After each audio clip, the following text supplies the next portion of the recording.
Vamos dar início à entrevista e a primeira pergunta que gostaríamos de fazer é: se quisesses descrever o que fazes em termos artísticos, como o farias? É muito curioso estás a dizer isso, porque eu agora estou numa fase nova daquilo que tem sido o meu trabalho ao longo destes anos. Porque de há 3 anos para cá descobri a cerâmica como um novo média e apaixonei-me pelo média, de maneira que nestes últimos 3 anos tenho-me dedicado exclusivamente à cerâmica e não tenho feito nada para além da cerâmica. O meu trabalho é essencialmente escultórico, aliás, foi sempre escultura que eu fiz, embora tenha feito muita escultura de parede, e durante muitos, muitos anos, durante a maior parte do tempo, até há 3 anos atrás, era um trabalho que tinha a ver com a recolha de objetos. Eu recolhia os objetos, materiais e objetos na rua. Alguns eram simples materiais, ou seja, que não conseguíamos perceber exatamente o que eram vestígios de objetos, e noutros casos eram objetos, eles próprios. E eu trabalhava naquilo que era uma prática muito comum que vem das primeiras vanguardas, no início do século XX, e à qual normalmente se chama assemblagem, ou seja, eu fazia assemblagem e colagem. E eu pegava nesses materiais e, a partir deles, trabalhava uma peça. Isso obrigava-me a conviver cotidianamente com esses materiais, era uma necessidade que eu sentia, e era a partir desse convívio cotidiano que eu tinha com os materiais que eu desenvolvia o meu trabalho. E o meu trabalho era muito intuitivo e instintivo na relação com esses materiais. Claro que há um fio condutor, que acabamos por descobrir no processo, mas tinha muito que ver com a convivência cotidiana com os materiais e com o trabalho. Era absolutamente fundamental, durante todo esse tempo, eu estar num processo criativo, estar em constante criação, ou seja, o fazer, aquilo que muitos artistas falam do fazer, era absolutamente fundamental. Não estou propriamente a caracterizar o meu trabalho, mas estou, através desta pequena narrativa, a tentar-vos explicar o que era o meu processo. Entretanto, com a cerâmica, eu tentei trazer um pouco disso para a cerâmica, mas não tem funcionado exatamente assim. Se em relação àquele trabalho anterior era muito intuitivo e instintivo, na cerâmica isso obrigou-me, por exemplo, a desenhar mais na preparação das peças, especialmente num certo tipo de trabalho que tem uma relação de proximidade com a arquitetura que eu estou a tentar desenvolver, ainda é cedo, não é? Estou a tentar desenvolver neste meu contacto com a cerâmica. Mas ainda assim, noutro tipo de objetos que eu vou fazendo na cerâmica, eu tento manter esse lado intuitivo e que tem que ver com a relação com os materiais. E isso é uma coisa que vem desde o início. O barro é um material novo, mas há barros diferentes que têm comportamentos diferentes na constituição da própria peça, e como a cerâmica é um processo bastante complexo, até à queima e depois a utilização dos vidrados ou os óxidos ou outras substâncias, há aqui uma margem para introduzir este elemento, digamos, de intuição e de instinto no processo. Embora, como dizem os ceramistas, o forno tem sempre a última palavra e muitas vezes o forno dita o aspecto final daquilo que vai sair. De alguma maneira isto pode caracterizar. Tens ao longo do tempo mudado de estilo de produção artística ou tens mantido a mesma linguagem? Tal como eu estava a dizer aos teus colegas, eu de há 3 anos para cá descobri a cerâmica. Em rigor é uma redescoberta, mas nada do que eu tinha feito em cerâmica até esta redescoberta tinha qualquer interesse que não fosse um contacto incipiente com o material e há muitos anos atrás. Mas esse contacto, apesar de tudo, existiu. E no início da minha produção, enquanto, eu não direi que seja um ceramista, mas enquanto artista que trabalha o barro, no início eu senti que havia alguma dessa pequena experiência que eu tinha no passado que eu estava a trazer para as primeiras coisas que iam aparecendo, e isso foi muito curioso de me ir apercebendo. Portanto, eu anteriormente fiz coisas na área do vídeo, apesar de eu ser pode-se dizer em rigor um escultor, mas se calhar a melhor expressão será de artista plástico, na medida em que usava muitos tipos de média diferentes. Mas eu fiz escultura, fiz performance, fiz vídeo, instalação, portanto percorri, digamos, essas áreas. E com a cerâmica eu estou também a fazer escultura, em rigor é a escultura que eu estou a fazer. Só que de facto a cerâmica é um média muito particular, com umas características muito próprias que têm que ver com aquilo que é o barro e com aquilo que é preciso. Como é evidente, todas as técnicas terão, mas a cerâmica tem um processo bastante complexo, desde que tu...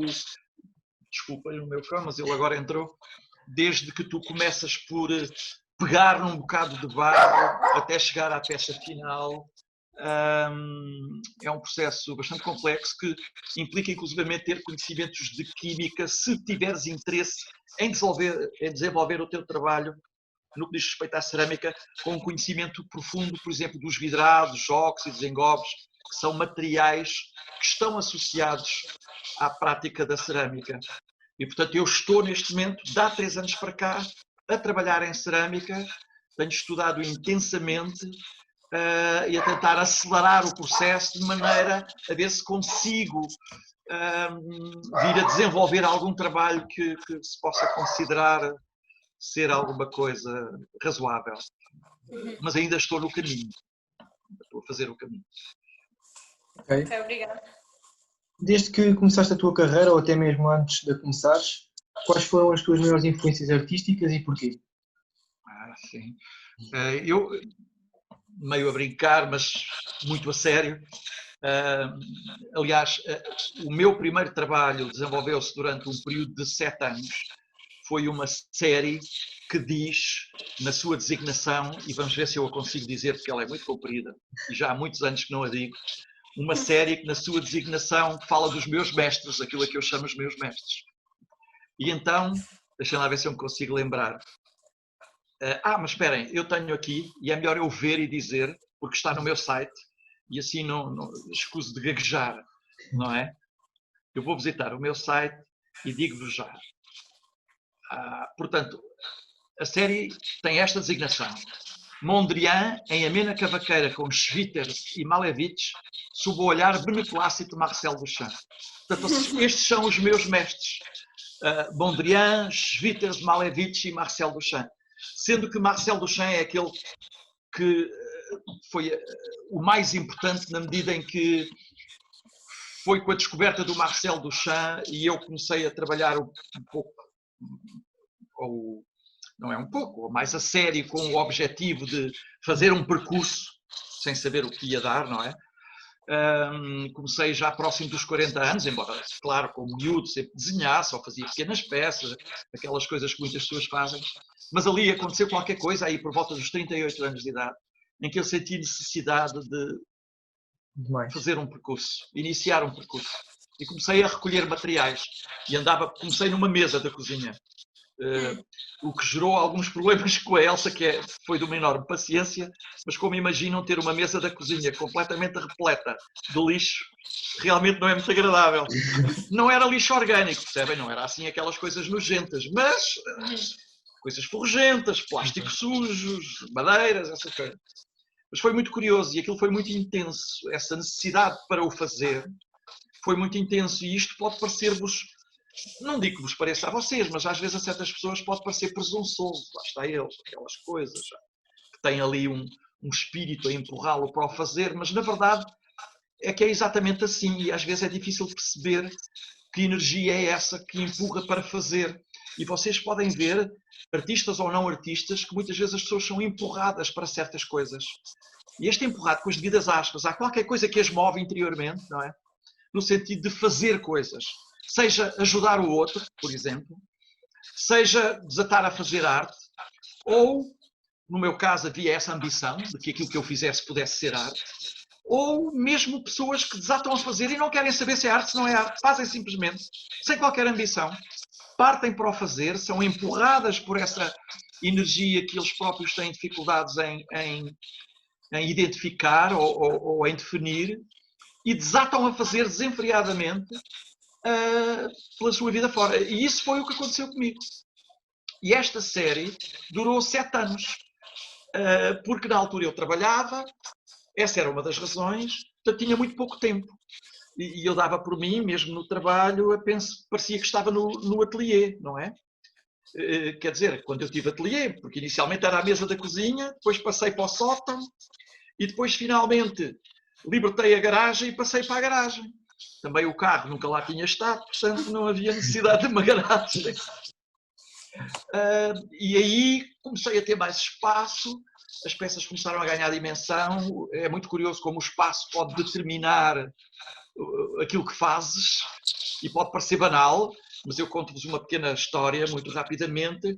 Uma vez perguntaram ao Francis Bacon, o pintor, não é? Que é absolutamente brutal, porque é que ele fazia os quadros todos daquele tamanho, e eram de tamanho bastante razoável.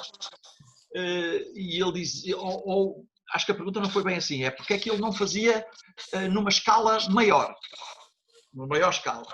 E ele disse, porque estas são as únicas telas que cabem na porta do meu ateliê. Era essa a razão. Eu acho absolutamente genial. Isso, eu não sei se vocês o conhecem, se já viram entrevistas, e ouvi-lo a dizer isto, ele é britânico, tem assim uma certa presença e um sentido de humor caracteristicamente britânico, e é divinal ouvi-lo dizer isto. Mas é melhor partirmos para a próxima pergunta, porque senão eu continuo. Que temas ou assuntos procuras tratar no teu trabalho artístico? Ou seja, nós aqui temos que também se inspira bastante no dadaísmo e nesses movimentos artísticos. Sim, sim. Isso é verdade. Mesmo na cerâmica, o dadaísmo já apareceu. Eu tenho até um amigo meu que é húngaro, é um investigador húngaro, é um geneticista, uma inteligência brutal, e ele também é artista. E ele apareceu lá na Marte, eu já lá estava. A Marte é uma escola de artes em Lisboa, onde eu atualmente também estou a dar formação. E ele apareceu lá, tornámos-nos amigos. Ele também é completamente apaixonado pelo movimento Dada, e ele gosta muito do meu trabalho por causa dessa característica, é muito curioso. E ele ri muito, porque é um dos aspectos que eu gosto, que eu sempre gostei, demorei bastante tempo a conseguir colocar no meu trabalho, é o humor. Porque pode parecer fácil, mas é tremendamente difícil. É tremendamente difícil. Tu pegares numa linguagem, como é o universo das artes plásticas, e introduzires o humor sem que aquilo se transforme em ridículo. O ridículo também pode ser muito interessante, mas não necessariamente por ali. E esse é um dos aspectos, daí a influência da Dada. E o meu trabalho inicialmente não é um trabalho temático. Aquela primeira série, tem o nome dos 4 mestres, eu comecei a trabalhar e a uma determinada altura pensei, bom, isto vai ter títulos ou não vai ter títulos? Até já com a série em pleno andamento, não é? E houve uma coisa que apareceu muito clara na minha mente, e que era de que eu não queria dar títulos, porque eu não queria que o título pudesse ser uma forma de conduzir as pessoas num determinado caminho. E então o que eu fiz foi dar uma designação alfanumérica, que é um conjunto de letras e um número. Depois descobri que nem sequer era nada original, porque o Merz já tinha feito isso. Que era aliás, não era o Merz. Ele é que chamava a sua arte Merz. Era o Kurt Schwitters, precisamente. O Kurt Schwitters tinha peças que era Merz, acho que era Merz 1 ou Merz 2, por aí fora. E esse Merz era uma palavra que ele tinha encontrado num papel, que ele era um dadaísta e fazia colagens. E há um título de trabalho em que ele chama Merz qualquer coisa. O Merz acho que era uma palavra que era retirada de uma outra palavra maior que ele encontrou por acaso num papel que encontrou na rua. Ele recolhia tudo o que apanhava e fazia, mas ele fazia colagem. Mas depois também colava objetos de menor dimensão, mas tridimensionais também, para além do papel. Ou seja, o meu trabalho não era temático, e o meu trabalho escultórico raramente era temático. Onde eu trabalhei temas foi na instalação e na performance, e também no vídeo. Aí sim. Mas na escultura, não, curiosamente. Portanto, eu trabalhava no território da abstração, em que o meu objetivo era, o trabalho era formal, no sentido em que eu trabalhava a cor, a textura, a linha, claro, o volume, trabalhava a relação do volume com o espaço, a relação entre os diferentes objetos que tinham volume ou às vezes não, enfim, uma folha de papel também tem volume, mas consideramos como sendo 2D, na medida em como é que ela é disposta. Portanto, eram relações formais, é uma coisa que tem que ver com o universo da abstração. A abstração nasce desta viragem que os artistas plásticos do século XX fazem no início do século XX, virando-se, fazendo com que a pintura se virasse para si mesma. Ou seja, a pintura deixou de ter um referente, não é? Não é uma paisagem, não é uma jarra, não é uma pessoa, mas é a mancha, a linha, a cor. A pintura a trabalhar esses elementos. E é nesse território em que eu me situei durante muitos anos. E uma parte significativa do trabalho de cerâmica que eu estou agora a fazer, apesar da relação que tem com a arquitetura, nem foi uma coisa intencional, que eu fui descobrindo e tentei explorar também, é essencialmente um trabalho que explora as relações formais no universo das artes plásticas. Agora, de facto, em termos de temas, o que me interessava quando fazia a performance ou quando trabalhava em vídeo ou na instalação, interessavam-me temas políticos, temas sociais, que têm a ver com a condição humana, e por causa da condição humana, e porque durante uma altura interessei-me muito pela filosofia e estudei razoavelmente a filosofia, trazia aquilo que eram os temas da filosofia, ou trabalhava, melhor dizendo, permitia que esses temas da filosofia penetrassem pelo trabalho que eu ia fazendo, e eu de alguma maneira tentava lidar com essa relação que ia descobrindo com a filosofia, e a relação com a filosofia foi absolutamente extraordinária, porque me permitiu mudar o olhar sobre o mundo, aprofundar o olhar sobre o mundo e de alguma maneira perceber-me, mais uma vez, é daquelas coisas que se diz muito frequentemente e que às vezes parecem banais, mas acreditem que não é percebermos a nós mesmos um pouco melhor. Mas é sempre em relação, percebes? Quando dizemos percebermos a nós mesmos, não é olhar para dentro e ficar por ali. É olhar para dentro, mas estando com os outros, sempre. Olhar para dentro com os outros. Porque senão não serve para nada. Se for para olhar para dentro e me fechar numa barraca, não serve para nada. Transformo-me num monolito sem interesse. E, portanto, digamos, em termos de temas, era nestas áreas que apareciam e eram essencialmente este tipo. Às vezes a ciência, gostava de introduzir a ciência também. Lembro-me de uma performance em que eu, já não me recordo como é que ela se chamava, mas fiz essa performance foi feita uma vez numa associação de artistas plásticos de Almada. Isto é incrível, que agora me está a escapar o nome. Trabalhei tanto e conheço tão bem aquela gente, trabalhei tanto tempo com eles, e eu metia a ciência, tinha a religião, a política, o universo financeiro, ou seja, no fundo era um pequeno olhar sobre aquilo que somos enquanto criaturas sociais e o mundo que construímos, e tinha nessa mesma performance havia um conjunto de preocupações, nomeadamente o que é a espiritualidade, e sendo eu um ateu, a espiritualidade que eu busco é uma espiritualidade que nada tem a ver com Deus. Não quer dizer que eu não respeito isso, respeito perfeitamente, mas é um assunto que me interessa muito, de facto, a questão da espiritualidade sem Deus, mas também a espiritualidade com Deus, na medida em que eu tento perceber, e tento perceber porque é que nós temos essa necessidade, não é? E, portanto, num certo sentido, essa performance tinha os grandes temas que me preocupavam mais. Até que ponto achas que um artista pode mudar alguma coisa na sociedade? Se é que um artista deve ser ativo e interventivo na sociedade? eu acho que é absolutamente, eu ia dizer essencial, mas eu acho que nem sequer é a melhor expressão. Às vezes as pessoas perguntam isso, mas um artista não existe isoladamente do mundo, não é? Não existe mesmo. E o que eu quero dizer com isto, quando digo desta maneira, é porque um artista no mundo é um artista que tem que necessariamente intervir na sua comunidade.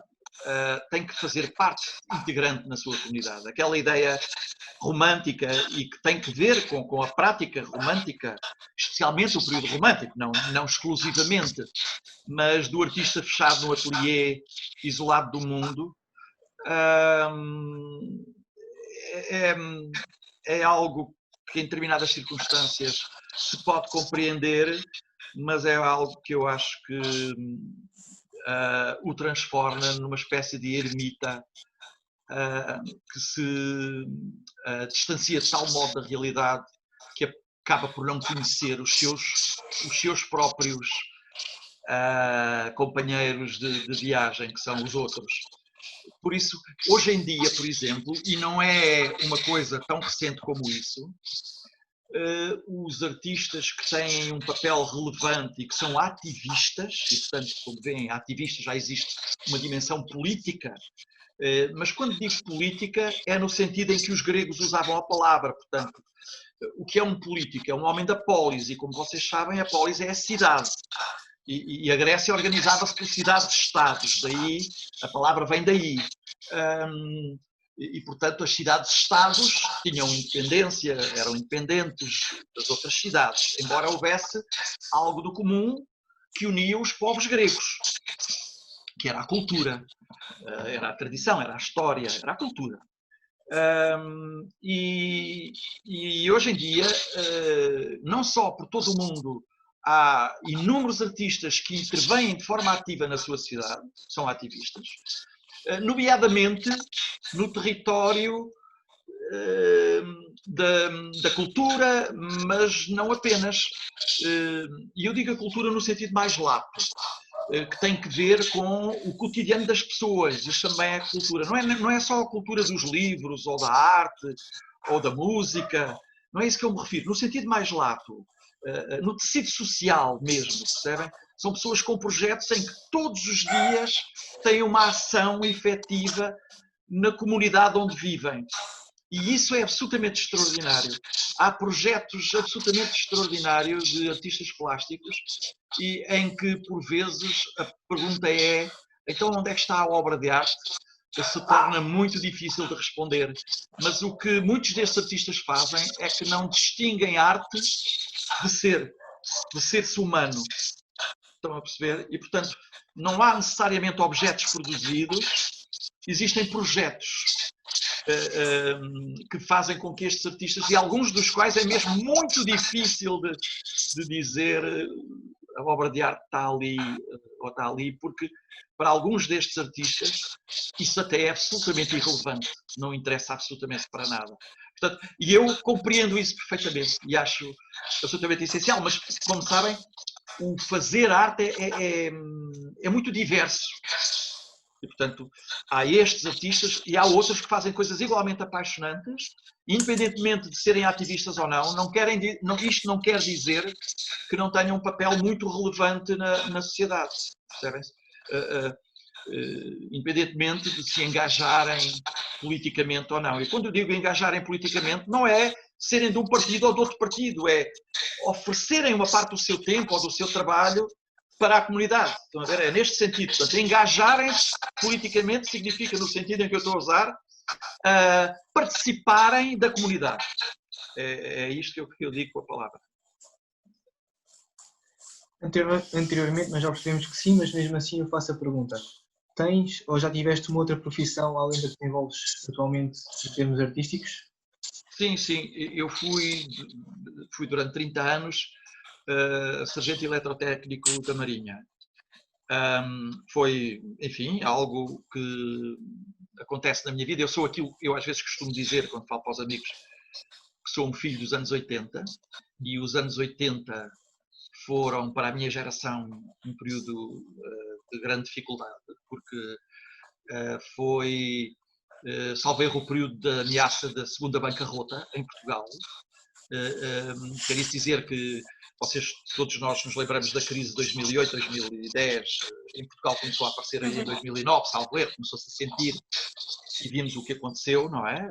Do ponto de vista socioeconómico, e naquela altura ainda era pior, porque Portugal estava num estado de desenvolvimento muito mau. Não havia trabalho, a escola não estava a correr bem, nada bem mesmo, e eu, como os amigos, praticamente todos os amigos que eu conhecia, virámos-nos para aquilo que aparecia. E o que aparecia em termos de oferta de trabalho, porque eu de repente dou-me conta que tenho 21 anos de idade e não tinha expectativas de futuro, e confesso que fiquei muito assustado. Muito assustado mesmo. Passei várias noites em que mal conseguia dormir. O que é que eu vou fazer? Porque nós tínhamos uma coisa que era o serviço militar obrigatório. E eu ia ficar, salvo erro, ainda eram 4 anos. Eu ia ficar 4 anos no serviço militar obrigatório, saía de lá com 25. Ora, para um rapaz que tem 20 anos de idade, 25, percebes? Eu não sei se vocês sentem isso, mas para mim 25 já era uma idade em que eu já devia estar com a vida estabilizada. Eu fiquei em pânico. E então, o que eu fiz foi ir à procura do que havia. E o que havia era a Marinha, a Força Aérea, o Exército. Tive amigos na Marinha Mercante. Instituições do Estado eram praticamente, porque as empresas estavam falidas. Não havia trabalho. E não havia nenhum trabalho, à exceção disto, que pudesse dar uma expectativa de futuro. E apareceu-me aquilo e eu fiz. Aliás, eu era e fui durante a Marinha e ainda sou um pacifista inveterado. E agora imaginem o que é um pacifista no meio militar. As angústias e o paradoxo, as angústias que isso me causou e o paradoxo que isso representa. Não é que eu não tenha descoberto coisas interessantes e pessoas interessantes, e não é que eu não sinta uma certa gratidão, porque de certa maneira a Marinha foi aquilo que me deu uma vida económica ou financeira, foi o que me permitiu ajudar a sustentar a minha família, não é? Com a minha mulher.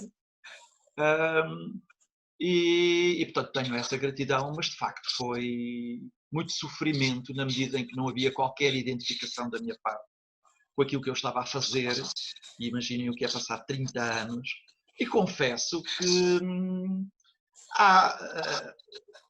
se calhar cobardia é forte, mas eu nunca tive a coragem de sair quando as coisas melhoraram, porque tive demasiado medo do que isso poderia significar para a família, percebem? E deixei-me ficar. E foi, se calhar por isso, que aos 38 anos de idade eu decido experimentar um percurso artístico, que era algo que também já era uma das minhas paixões enquanto espectador e estudioso, se assim podemos dizer, mas espectador e interessado, pelo menos. Talvez também tenha sido um contributo, sim. Portanto, o que eu fiz anteriormente foi isso. Consegues descrever o teu processo criativo? Ora, isto é uma coisa muito... Eu, de certa forma, já o fiz na primeira pergunta, mas isso é muito interessante. Eu próprio tenho imensa curiosidade em relação ao processo criativo de outros artistas. E é algo, quando eu me interesso por um artista, é algo que eu muito rapidamente vou em busca, tentar perceber. Porque o processo criativo diz muito, na minha opinião, acerca de um artista. A maneira como ele trabalha, a relação que estabelece com os materiais, a forma como deixa que a sua própria vida ou os seus interesses interfiram no processo, aquilo que busca, aquilo que estuda para a sua produção, às vezes até coisas tão simples como o que é que ele faz e aonde é que ele faz. Ainda há dias conheci um artista, eu conhecia o trabalho dele, não o conhecia pessoalmente, e tive a oportunidade de visitar virtualmente o estúdio dele. Foi uma conferência que ele deu, foi mais uma conversa na escola onde eu trabalho. A escola tem um conjunto de conversas, ainda hoje houve uma, com artistas que saíram de lá até, jovens artistas, um casal de jovens artistas, e ele, por exemplo, desenhava no chão. desenhava em carvão no chão. Ele tinha os desenhos espalhados no ateliê, no chão. O que é muito invulgar, especialmente para quem faz desenho. No meu caso, há aspectos muito importantes e o principal é a relação com os materiais, mesmo agora com a cerâmica.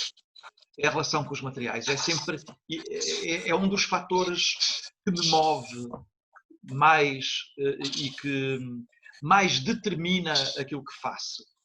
Mas depois é também o interesse que eu tenho pelas coisas em geral.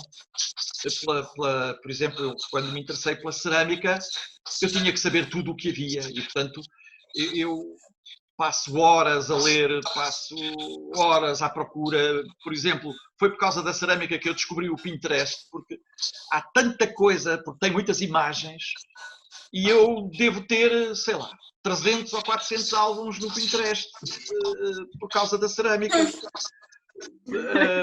Com artistas, normalmente eu prefiro pôr por artistas. Mas não apenas por artistas, às vezes são técnicas, outras vezes são temas, mas essencialmente artistas.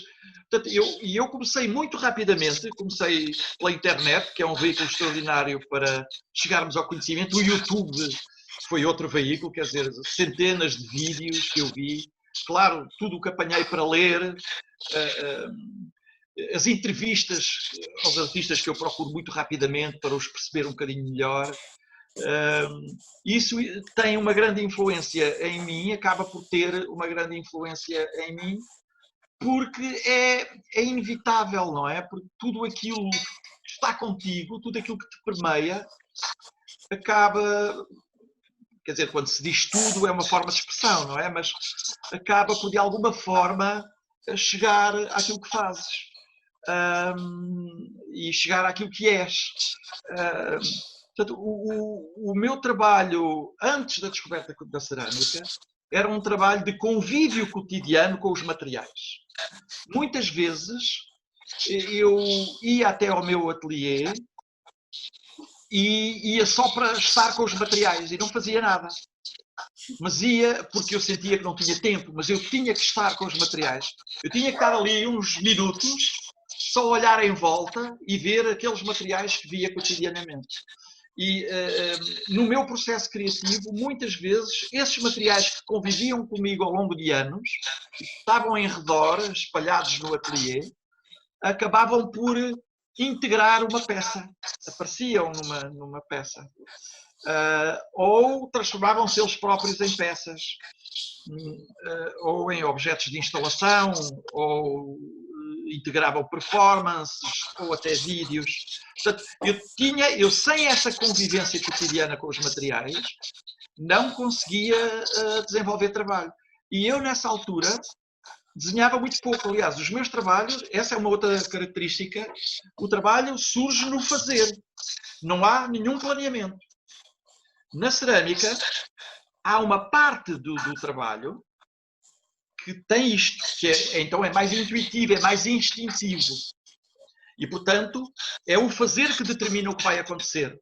Naquele outro trabalho, que é um trabalho de índole mais arquitetónico, é geométrico e arquitetónico, já não é assim. Eu desenho bastante para chegar às peças. Portanto, há uma parte do meu trabalho na cerâmica que mantém este lado que tem que ver com a intuição, o instinto e o momento que estás a viver com os materiais e estas energias que te habitam, que te levam ao fazer e que determinam caminhos que depois apuras e exploras para fazer uma peça. E isso, por vezes, eu a partir de uma certa altura... Aliás, eu desde muito cedo comecei a trabalhar por séries. E este tem tudo a ver com o processo criativo. Tu no fazer, como o fazer é determinante no teu trabalho, é que descobres os caminhos. Não os estudaste antes, não planeaste nada daquilo. E há muitos artistas que trabalham assim, isto não é nada de original. E, portanto, o fazer é absolutamente determinante. Absolutamente determinante. Porque se eu não fizesse, não produzia nada. Porque não bastava pensar. Claro que também penso. Claro que pensava. Mas, por exemplo, não fazia maquetes. Não desenhava as minhas peças. E era o cotidiano em ateliê que determinava o caminho no meu trabalho. São alguns dos aspectos absolutamente essenciais no que eu fazia e numa parte do que eu ainda faço. Sim. Isto já não era assim na performance, na instalação e no vídeo. E é muito curioso. Aí já não era assim. Aí havia muito trabalho de preparação que eu tinha que fazer. Tinha que escrever, às vezes pequenos esboços, muito pensar. Eu às vezes fazia era deitar-me no sofá quando não estava ninguém em casa, fechava os olhos e estava a viver a instalação que estava a fazer. Para que as coisas começassem a funcionar. É muito curioso. Que é completamente diferente do que eu estive a dizer em relação ao outro trabalho. O tal trabalho de cariz mais escultórico. Achas que a arte deve ser apoiada pelo Estado? Eu acho que sim. Acho que, em particular, em países como Portugal, é absolutamente essencial. Porque Portugal, e embora eu seja um acérrimo crítico do neoliberalismo e, portanto, de uma das suas ferramentas que é o mercado, uma das ferramentas do neoliberalismo é o mercado, e eu sou um profundo crítico desse sistema económico, tem consequências que eu considero muito graves para as sociedades, nomeadamente um certo afastamento das pessoas e uma certa frieza social nas relações entre seres humanos e a valorização materialista da existência e o consumismo e o universo da finança e o esmagamento dos seres humanos em nome da produção económica. Portanto, tudo isso são ideias que não são minhas, mas que eu partilho, de que eu partilho. E por essa via, Portugal é um país que tem um mercado, daí eu estar a falar nisto, da arte que é pequeníssimo, que não consegue fazer sobreviver os seus artistas. Sem o apoio do Estado, e quando eu digo Estado, estou a incluir as câmaras municipais nisto. Vocês veem, na área da música, a única forma de nós termos concertos, uma parte substancial dos concertos, porque depois apareceram os festivais, mas antes de haverem festivais nos anos 80, começaram os festivais, hoje os festivais já oferecem, ainda assim, essencialmente no verão, mas eram as câmaras, e ainda são as câmaras municipais que convidam os artistas para espetáculos. E sem esse apoio, os artistas não tinham como sobreviver. E já houve algo de semelhante no universo das artes plásticas, que desapareceu. E a prática era as câmaras municipais, sempre que havia uma exposição, fazerem uma pequena coleção e comprarem algumas obras aos artistas. Hoje em dia isso não acontece. Não sei se é bom ou se é mau. Eu acho que seria um bom apoio, porque uma das coisas que acontece recorrentemente hoje em dia, seja com as câmaras, seja com as juntas de freguesia, no território das artes plásticas, é os artistas fazerem exposições à borla, sistematicamente. Hoje em dia os artistas plásticos não são pagos e, portanto, a maior parte dos artistas plásticos que andam neste território, que é exposições em câmaras municipais, juntas de freguesia, uma ou outra galeria, mesmo quando são as galerias, são galerias municipais, ou isso, porque é muito difícil, com o mercado tão pequeno, chegar às galerias lá. É quase impossível. É uma mão de artistas que lá conseguem chegar. E a esmagadora maioria dos artistas, tirando os consagrados, só sobrevive porque dão aulas. Sem o ensino não sobreviveriam. E muitos deles são professores universitários, outros são professores do liceu, outros fazem workshops ao longo do ano, muitas vezes fora daquilo que é o território do trabalho deles, como a cerâmica, por exemplo. Eu conheço escultores com um trabalho absolutamente brutal, mas que dão aulas de cerâmica que nem sequer é o território deles, porque senão não tinham de comer. Alguns desses, com o Covid, tiveram que largar a casa e ir viver com os pais porque não têm como se sustentar. São homens e mulheres adultos, de 40 anos, 40 e tal anos. E tiveram que o fazer porque o mercado não tem capacidade de absorver.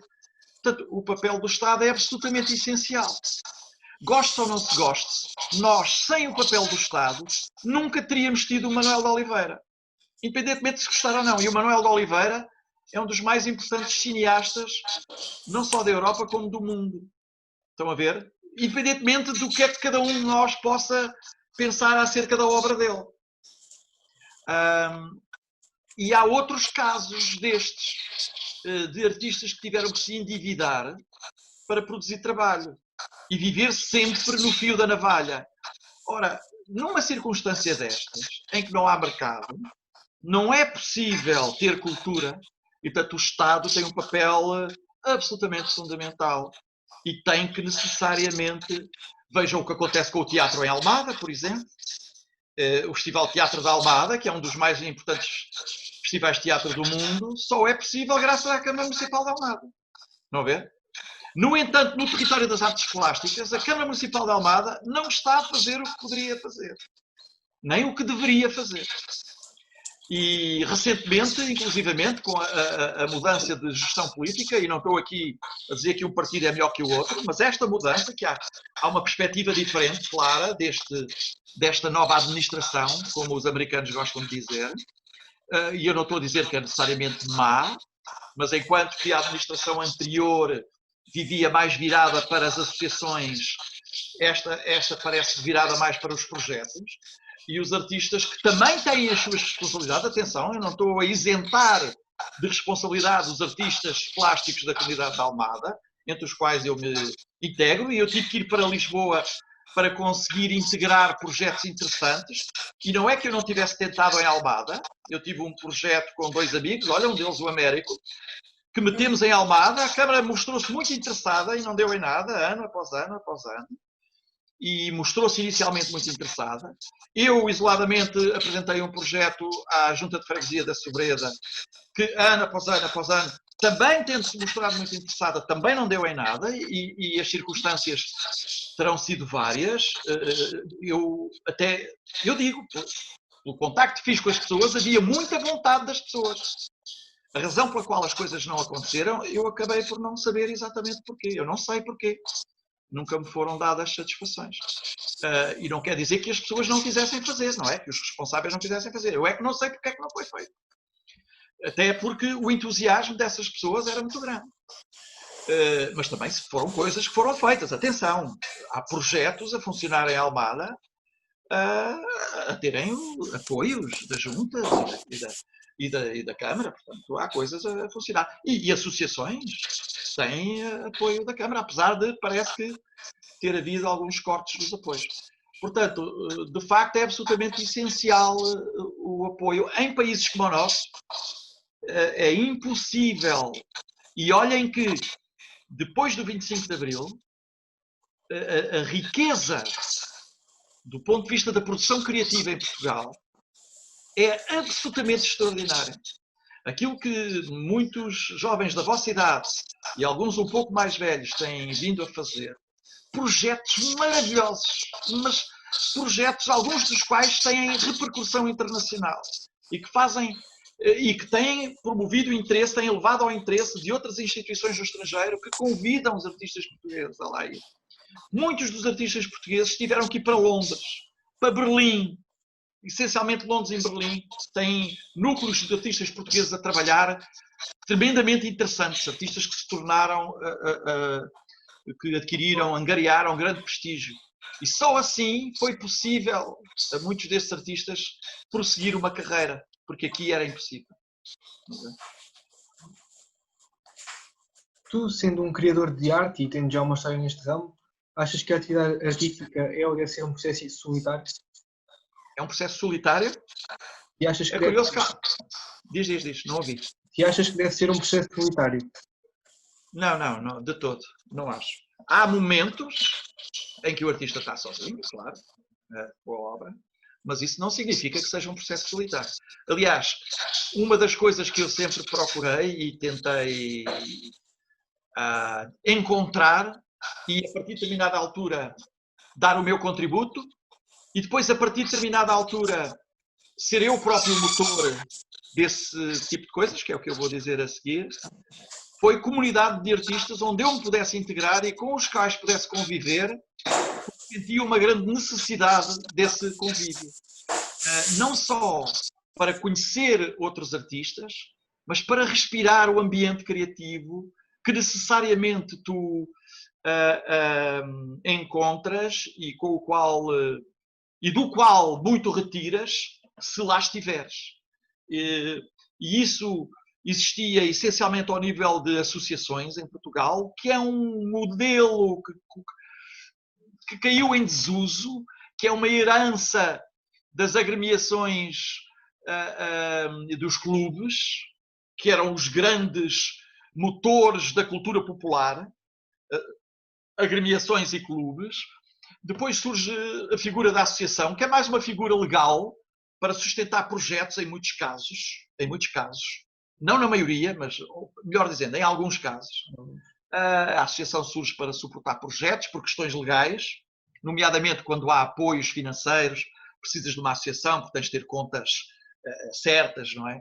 E, portanto, não podes ter apoios se não tiveres nesse formato da associação, e inclusivamente cursos pagos e tudo isso tem consequências legais que levam a que muitas vezes os projetos tenham que constituir como associação. E eu senti essa necessidade e encontrei nas associações, até que encontrei a Marte, e a Marte disse, aqui em Almada também, depois fui convivendo, aliás, inicialmente através da associação F4 e com o Guimarães, que muito lhe devo e a quem estou grato, muito grato, porque convivi com ele e colaborei com a associação F4 e com o projeto do José de Guimarães, que me deu uma experiência tremenda e permitiu-me conhecer outros artistas em Almada, outras pessoas, e foi uma experiência absolutamente fantástica e que me deu muito toda esse convívio, mas também, por exemplo, com o Francisco Palma, da Imargem, que era a associação que eu não me lembrava há bocado onde fiz a tal, que foi um homem que também me ajudou muito, que me recebeu no Barreiro, num outro projeto artístico, também no Barreiro, numa associação de artistas plásticos. Há um conjunto de pessoas que me ajudaram, a Celeste também no Barreiro, e o convívio com essas pessoas, a Celeste é também ela artista e também gostou do meu trabalho e de certa forma ela tendo responsabilidades organizativas convidou-me a fazer exposições, portanto, quando depositam essa confiança, isso tem um significado muito grande e, portanto, estas são 3 pessoas a quem eu estou muito grato, a Celeste, o Guimarães, o Francisco Palma, mas depois há muita gente, inclusivamente o Américo, com quem eu tenho trabalhado ao longo destes anos, por exemplo, com a vossa escola. Há vários anos que eu trabalho, tem sido uma experiência absolutamente fantástica, que eu acho que até poderia ter feito mais, se querem que vos diga, é uma coisa que eu tenho pensado ultimamente, mas ainda assim tem sido uma experiência absolutamente fantástica e o Américo sabe que é verdade, portanto não digo por estar agora aqui a falar com 3 jovens, é uma coisa que eu sempre gostei muito, foi de trabalhar com pessoas da vossa idade e isso tem-me dado bastante também. Eu fiz performance com pessoas da vossa idade, de cursos anteriores, fiz aulas, convivi, ajudei a montar exposições, eles ajudaram a montar exposições, o Américo e a turma de audiovisuais comigo montámos uma exposição que eu tive em Lisboa, não é a Fábrica de Barça Prata, é a outra, como é que se chama? Aquele grande centro de cultura e consumo também, de certa medida. LX Factory. Uma das exposições que eu fiz na Ler Devagar, que eles têm uma galeria, foi com o Américo e os alunos dele então, que muito me ajudaram, que montámos essa exposição. Aliás, há um vídeo stop motion que mostra a exposição toda, que eu acho fantástico, que mostra tudo isso. Portanto, essa colaboração também me tem dado muito. Portanto, são pessoas, 4 pessoas muito importantes e houve outras com certeza. Este convívio é absolutamente essencial. Portanto, eu não acho de todo que seja uma coisa solitária. De todo. Há momentos em que é. A investigação que tens que fazer, a produção do teu próprio trabalho, mas isso não é tudo. Tudo isto que eu tive a dizer, pelo menos pela forma como eu sinto, É absolutamente. E pela forma como eu vejo outros artistas fazer, é absolutamente essencial. Ok. Porquê a arte? O que procuras encontrar e o que esperas que ela te dê? Pois. Sabes, pelo próprio percurso, eu desde adolescente, eu lembro-me, não sei, talvez 15, 16 anos, 17, por aí, 16, 17, que eu comecei a interrogar-me acerca disto tudo e de mim próprio. É uma coisa que é característica da adolescência. Não é? Tu começas a conhecer-te melhor, começas a perceber quem és, mas depois não percebes muito bem quem és. Quer dizer, estás em busca, estás a resolver tudo isso, não é? E não pensem que isso é uma coisa que passa depois. Eu não estou a dizer isto para assustar, só estou a dizer que o que eu quero dizer, melhor dizendo, é de que essa ânsia adolescente por tentar perceber aquilo que se passava comigo e o meu lugar no mundo, que é outro chavão, mas é assim mesmo, essa ânsia acompanhou-me a vida toda e ainda hoje me acompanha. E isso talvez tenha sido aquilo que me empurrou para a arte. Mas atenção, eu não encontrei, não foi apenas na arte, o local onde eu encontrei respostas para as perguntas que eu tinha. Eu fiz a mesma coisa em relação à ciência. Eu interessei-me durante muitos anos sobre a ciência.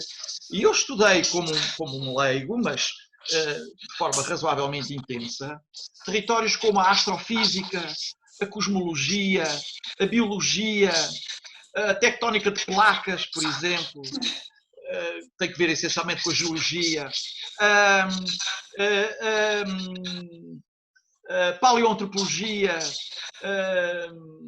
enfim, eu procurei na ciência muitas das respostas às perguntas que eu encontrava. Depois, a arte aparece-me como uma coisa que já vinha mais de trás, que era muito incipiente, que era uma prática de infância em que eu fazia brinquedos ou desenhava. E eu não sou nenhum desenhador em especial, aliás, eu até acho que sou muito medíocre como desenhador. Mas era um veículo para eu expressar o que quer que fosse que tivesse por ali, mas sempre houve uma certa tendência para a manualidade em mim, para as coisas com as mãos. E eu tinha muita facilidade na escultura, isso é verdade, muito mais do que no desenho. Eu gostava de desenhar, mas tinha muitas dificuldades no desenho, e gostava de fazer coisas escultóricas e tinha muita facilidade nas coisas escultóricas. Fazia em madeira, esferovite, tijolos daqueles brancos compactos que dava para esculpir, o barro que eu colhia nas barreiras, porque nos anos 70 e 80 as coisas não eram tão arrumadinhas como agora e nós íamos às quintas e as zonas úmidas tinham um barro e eu arrancava um bocado e fazia brinquedos e arames que encontrava, porque havia muito lixo por todo lado, era assim, o lixo não se recolhia como hoje, era mesmo a terceiro mundo.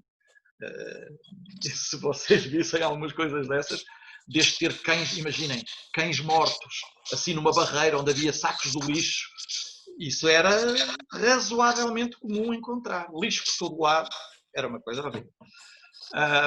E perigoso, e nós como miúdos andávamos. Aquilo, claro que não era pelas ruas, era em certos locais que faziam estas lixeiras a céu aberto. E eu encontrava, estou a ver, isto já vinha de miúdo, na rua os materiais para fazer alguns dos brinquedos ou coisas que eu queria fazer. Walkie-talkies em madeira, giradiscos em barro e madeira, depois fazíamos montes e carrinhos e havia uns bonecos de plástico que eram os cowboys e usávamos umas bombinhas do carnaval porque eram os bandidos que assaltavam os cowboys e os brinquedos voavam pelo ar. Era assim. Corridas de ciclismo com as caricas, as caricas depois tinham camisolas que era uma coisa que pintávamos, né? Inventávamos as equipas e punhamos aquilo nas caricas. Ou seja, de facto, era um mundo pelas suas características, era muito criativo, era propenso à criatividade, porque nós construíamos muitas coisas no nosso fazer. Não é que hoje não seja possível, e é possível em muitas circunstâncias, até com os jogos de computador também é possível. Não será com todos, mas há alguns em que eu claramente identifico essas possibilidades. Portanto, isso era, repete lá a pergunta outra vez. Estão a ver como eu me A desvio? arte, o que procuras encontrar nela e o que esperas que ela te dê. Pois, porque isso porque é mais importante chegar aí. Na verdade, a arte aparece-me como mais um território de conhecimento. Estão a ver? Um território de conhecimento que tem que ver com a relação com o mundo, mas como é óbvio, como eu vos disse logo no início, comigo mesmo. E como eu acredito profundamente, até do ponto de vista biológico, que nós não vivemos sem o outro, nós somos criaturas gregárias, quer dizer, vivemos em rebanhos, como muitos outros animais. Temos uma cultura tremendamente sofisticada, que os outros animais parecem não ter, embora alguns investigadores que digam que animais como os chimpanzés têm cultura. Claro que aqui entenda-se têm cultura porque existem regras sociais, porque nomeadamente, por exemplo, já foram detectadas até 20 e 26 ferramentas diferentes em determinados grupos, em determinadas comunidades de chimpanzés, portanto, conseguem desenvolver, e esse conhecimento passa de geração para geração. E isto é o primeiro traço primordial de cultura, não é? Algo que pode passar de geração para geração. Os mais novos aprendem, os macaquinhos mais novos aprendem a fazer um pau para retirar formigas ou a fazer um martelo e usar uma bigorna para partir nozes. Isto parece muito simples, mas é tremendamente sofisticado. E há até aves que também fazem isto, que também usam paus.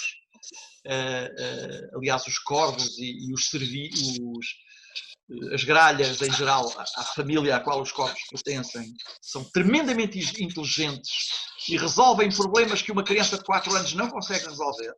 Portanto, vejam bem o que é a capacidade intelectual destes animais. E, portanto, a arte aparece-me como uma forma de eu encontrar mais respostas.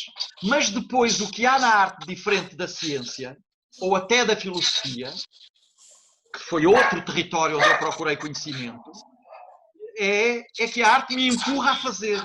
Estão a ver? Eu, para a ciência, eu não tinha qualquer aptidão para fazer, porque isso implicava um treino, através das escolas e das universidades, que eu, por razões mais diversas, muito provavelmente entre as quais o falso de não ter a capacidade para isso, caminho pelo qual eu não enveredei. E na arte acabei também sem nenhum sucesso em particular, mas perseverei e continuei a fazer. Ou seja, eu não sou um artista que possa viver da sua arte, por exemplo. E isso já poderia ser uma medida de sucesso, não é? Se eu pudesse viver da minha arte, poderia dizer, ok, eu segui este caminho e a minha arte permite-me a sobrevivência, mas isso é impossível. Digamos que eu não consegui atingir esse, chamemos o estatuto, embora aqui sem qualquer tentação hierárquica, não é? Mas como eu, há muitos artistas assim, não é? Eu encontrei na Marinha uma forma de me sustentar, mas ainda assim resolvi fazer um percurso artístico e tem sido absolutamente brutal e tem-me permitido chegar a locais que nunca antes imaginei, não é? Nunca antes pensei que pudesse fazer as coisas que já fiz. Portanto, a arte foi isso, é mais um encontro, é mais uma forma de perceber tudo isto. Com esta pequena particularidade é que a arte me empurrou para fazer, me empurrou para trilhar o caminho, para percorrer o caminho. E isso faz toda a diferença. Isso transforma-nos de forma absolutamente brutal. Não é que conhecer acerca da ciência, conhecer acerca da filosofia, ou estudar artistas, ou seja o que for, não seja também fazer um caminho. Atenção, é também fazer um caminho. E podes ser um pedreiro, e quando digo pedreiro não é para diminuir os pedreiros, atenção. Seria a última coisa que me passava pela cabeça. Mas é dizer que são coisas tão distintas, tão longe, e no entanto tu tens todos estes interesses que também te alimentam enquanto ser humano, não é?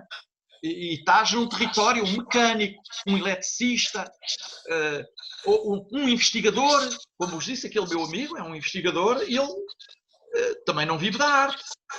Ele é um geneticista, é o trabalho genético que alimenta a sua produção artística, sem o qual ele não poderia ser artista.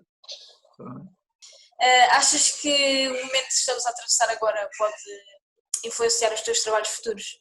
O Covid. Esta coisa Sim. do Covid e as consequências. Covid, a quarentena, o racismo, tudo o que estamos a passar. Pois, esta coisa do racismo. Esse sim, portanto, o racismo é algo que, essa questão que aparece muito cedo na minha vida. Até porque, lembrem-se, eu tendo 58 anos de idade, ainda vivi no tempo em que Portugal tinha colónias. E mais, o meu pai também foi militar e eu estive em Moçambique e na Guiné-Bissau. E na Guiné-Bissau eu tinha 9 e 10 anos, estive lá 2 anos. Portanto, eu tenho muitas memórias. Eu conheci o sistema, percebi como era, percebi como viviam os negros, não é? Percebi o que era ser negro num regime ditatorial quase reduzido à escravidão, não é? Enfim, à miséria, em muitos casos. Não é que hoje ainda não ocorra esta circunstância. E esse é um assunto absolutamente essencial. Não apenas em relação aos negros, mas em relação a todos os grupos étnicos que são discriminados, seja por razões raciais ou outras. Agora, a questão do racismo, fundamentalmente no que diz respeito aos negros, ressurgiu. Ela nunca desapareceu, ressurgiu por causa do que aconteceu nos Estados Unidos, não é? E felizmente há muita gente a reagir, e eu digo felizmente porque é absolutamente essencial discutir. Agora, isso naturalmente me influencia, mas não influenciará diretamente, estão a ver, ou seja, traduzindo-se em temas, tendo em conta a natureza do meu trabalho. Poderia muito bem aparecer, como já apareceu, em performances, em instalações, que é uma coisa que eu agora já há uns anos não estou a fazer. Mas neste trabalho é muito curioso que quando eu tenho um trabalho com materiais, como é o caso do barro, o meu trabalho transforma-se noutra coisa. Ou seja, eu volto a esse território que é o território original, que é o território formal, não é? Que é o território da arte que está virada para si mesmo, para si mesma, mas não é de forma autista, é para si mesma no sentido em que está a explorar os materiais, a explorar o limite desses materiais, que é uma das coisas que move os artistas, não é? Um pintor, lembrem-se, as vanguardas, quando surge a abstração, ou quando a pintura é reduzida ao plano, o que os artistas estão a fazer é não só a combater as ideias académicas daquilo que deve ser arte, mas também a experimentar os limites da própria arte. Tentar perceber até onde é que a pintura pode ir, mantendo-se no território da pintura, daquilo que é a tradição pictórica. E há coisas absolutamente extraordinárias, mas há também as experiências. Se vocês um dia tiverem a curiosidade de ir aprofundar um pouco mais daquilo que já estudaram e darem-se conta de certos projetos que foram feitos naqueles períodos logo a seguir ao 1900, porque as primeiras vanguardas surgem ali nos anos 10, 1913, com o futurismo, salvo erro 1913, agora não sei se é 13 ou 16, mas ali, antes dos anos 20. E é curioso que surgem como reação ao status quo, nomeadamente, às vezes, uma reação no sentido reacionário do termo, e aqui sem que haja uma conotação de política esquerda ou direita, reacionário porque é uma reação à circunstância política, económica, como era a Revolução Industrial, como era a Segunda Guerra Mundial. O dadaísmo é uma reação de um grupo de artistas pacifistas que eram contra a guerra e que fogem do seu país para irem para a Suíça, que era neutra. Ao contrário do futurismo, que abraça a guerra como a higiene do mundo, que era uma expressão deles, que era uma forma de limpar o mundo, que é um conceito absolutamente horrível. No entanto, os futuristas fizeram coisas muito interessantes, mas o Marinetti falava disso. E alguns futuristas foram para a guerra, convencidos, jovens de 20 anos, foram para a guerra e alguns ficaram lá. E os que vieram naturalmente transformados, não é? Qual higiene, qual que treta, mas do que eu estava a falar, não é? Uma coisa horrível, monstruosa mesmo, a experiência da Primeira Guerra Mundial. Particularmente cruel, mas não. A Segunda Guerra Mundial não foi menos cruel. Até essa gente, esses artistas, que as primeiras vanguardas, vão para a guerra, os futuristas de peito aberto. O que é uma coisa impensável. Para terminarmos, como vês o panorama cultural em Almada, por comparação ou oposição com o país? Bom, eu sei que... Cá está. E eu vou usar a mesma expressão para não ferir sensibilidades político-ideológicas, que é a expressão administração, não é? Eu sei que a anterior administração tinha uma política cultural, e é muito curioso que tinha um investimento cultural acentuado, mas apostava num tecido cultural essencialmente assente em associações. Almada tem dezenas de associações que se candidatavam a apoios e a Câmara Municipal de Almada apoiava a existência dessas associações através de financiamento, através de subsídios, não é? Mas, pelo que me apercebi, esta Câmara tem uma visão diferente. E esta Câmara pensa mais em projetos e menos em associações. Ora, pensar em projetos não é necessariamente mau. De todo. Agora, a minha dúvida, ou, digamos assim, a minha expectativa é de ver, porque se calhar ainda é preciso mais algum tempo, de ver onde é que esta nova forma de gerir aquilo que é a cultura em Almada, ver onde é que isto vai dar. Uma das coisas que tem acontecido com esta gestão é trazer projetos de fora. E, mais uma vez, não há problema nenhum com isto. Até porque aparecem coisas muito interessantes. E, de facto, uma cidade como Almada, não tem que estar virada apenas para si mesma. E, portanto, caberá também aos artistas de Almada fazer projetos, efetivamente, e candidatarem-se com esses projetos a financiamento. O que me parece que vai necessariamente acontecer é que vai ser necessário tempo para que a comunidade artística, que não existe em Almada de forma coesa, eu não posso dizer que existe uma comunidade artística, há focos de comunidades artísticas, como é o caso da Imargem, por exemplo, e há outras, mas há focos que estão em associações. Mas aquilo que eu sinto, e eu já disse isto a alguns amigos artistas, é de que parece que estão cada um a dançar para seu lado, e portanto não há uma comunidade como um todo. É a minha opinião. E portanto, mas seja como for, aquilo que é o tecido artístico-cultural de Almada terá que reagir e organizar-se para produzir. E isso dá trabalho, isso dá muito trabalho. E já houve pessoas que trabalharam muito, outras que continuam a trabalhar com projetos, mas não há muito, apesar disso, não há muito disso em Almada. E nós vemos que no território da pintura e até no território da escultura,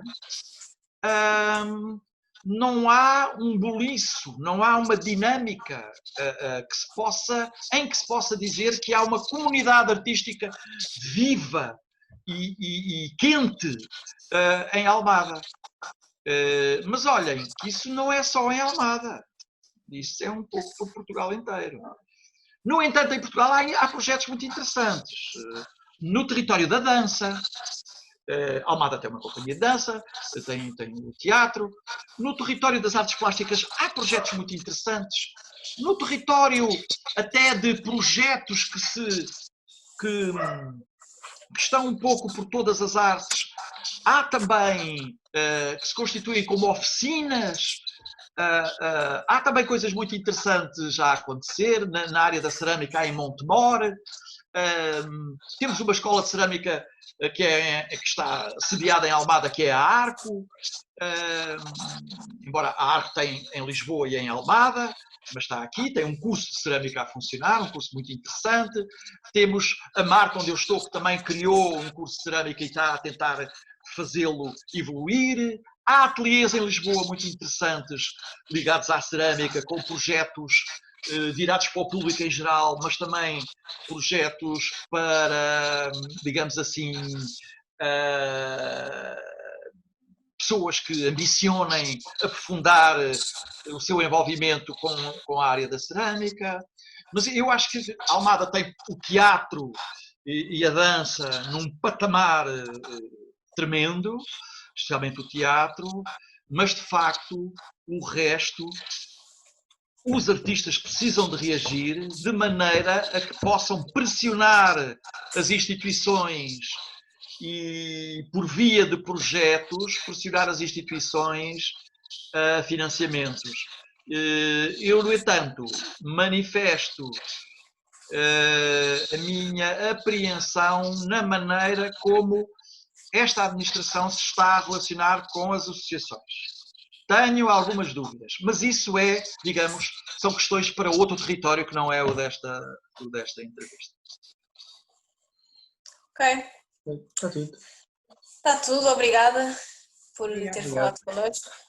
Obrigado também a vocês, foi um enorme prazer. E pronto, é muito interessante ver as opiniões de artistas diferentes.